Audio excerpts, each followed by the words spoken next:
Bonjour à tous et bienvenue dans cette nouvelle vidéo d'actualité cyclisme. Aujourd'hui on va s'intéresser aux plus grandes révélations de coureurs en cette année 2020 de cyclisme. Et avant de commencer, je dois vous préciser que j'ai dû choisir selon moi les 4 plus grandes révélations parmi de nombreuses possibilités. C'est donc tout à fait possible que vous ne soyez pas d'accord avec moi et je vous invite donc à donner vos révélations dans l'espace commentaire. Ceci étant dit, on n'attend pas une minute de plus, c'est parti pour la présentation du premier coureur, le tout jeune Suisse de 22 ans, Marc Hirschi. Hirschi qui va passer, qui va revenir à hauteur. Il est parti de loin, il y a Marc Hirschi qui est en tête, Pogacar qui revient, Marc Hirschi toujours devant, le retour de Primoz Roglic qui va s'imposer à la race, c'est Pogacar.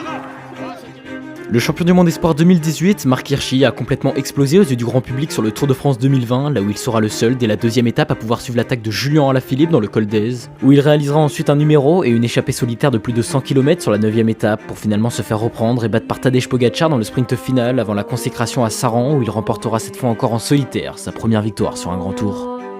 Après le tour, le Suisse était donc très attendu comme adversaire annoncé du tout nouveau champion du monde Julian Alaphilippe sur les classiques ardennaises et en l'absence du français sur la flèche wallonne, le Suisse ira dompter sans concurrence le mur de Huy pour ajouter après cette étape du tour une première grande classique à son palmarès. Pour sa dernière course de la saison sur Liège-Bastogne-Liège, Marc Hirschi va réaliser la course parfaite jusque dans le sprint final où gêné par Julian Alaphilippe, le Suisse terminera à nouveau deuxième derrière Primoz Roglic pour son premier monument.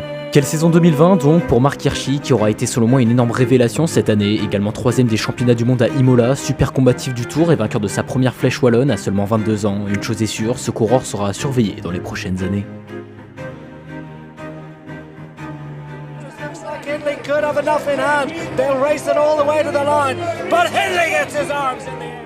Jai Hindley et Tao Geoghegan se seront tous les deux révélés au grand public sur les routes du Giro 2020 où a priori équipiers au service de Geraint Thomas et Wilco Kelderman, les deux coureurs ont finalement récupéré le statut de leader de leur équipe respective pour se livrer à un mano à mano incroyable sur les dernières étapes de la Corsa Rosa. Maillot rose pour moins d'une seconde, après 20 jours de course, Jai Hindley s'inclinera finalement sur le contre-la-montre décisif de la dernière étape face au Britannique Tao Geoghegan qui ira remporter à 25 ans le premier grand tour de sa carrière, le Giro d'Italia. Là pour Primoz Roglic. C'est terrible ce qui se passe pour le maillot jaune, que l'on pensait invincible à la tête d'une armada surpuissante, la Jumbo-Visma. Eh bien non, c'est peut-être Pogacar, sans équipe ou presque, qui va gagner le Tour de France. Révélé à 20 ans sur les routes de la Vuelta 2019 où il gagnera 3 étapes de montagne et terminera 3ème du classement général final, Tadej Pogacar est selon moi la plus grande révélation au grand public de cette année 2020. On y aura découvert un coureur offensif, attaquant dès que la route s'élève pour essayer de tout gagner ou de tout perdre à la manière d'Alberto Contador. Le prodige slovène, auteur d'un incroyable Tour de France où il renversera le maillot jaune Primoz Roglic à l'issue d'une dernière étape de folie, rentrera dans la légende le lendemain sur les Champs-Élysées, en devenant à 21 ans le plus jeune vainqueur de l'histoire du Tour de France depuis l'après-guerre.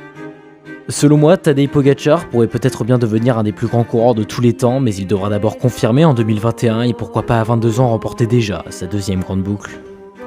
À toutes ces révélations de 2020, il ne faut bien sûr pas oublier l'Italien Filippo Ganna, vainqueur de 4 étapes dont 3 contre-la-montre sur le Giro d'Italia et du titre mondial du contre-la-montre devant Wout van Aert. La pépite des Ineos Grenadiers sera lui aussi à surveiller pour la saison 2021 de cyclisme. Sur ce, j'espère vraiment que cette vidéo sur les révélations de 2020 vous aura plu. Si c'est le cas, pensez au pouce bleu et à l'abonnement. Mais moi, j'ai plus qu'à vous donner rendez-vous samedi prochain à 10 h pour une nouvelle vidéo.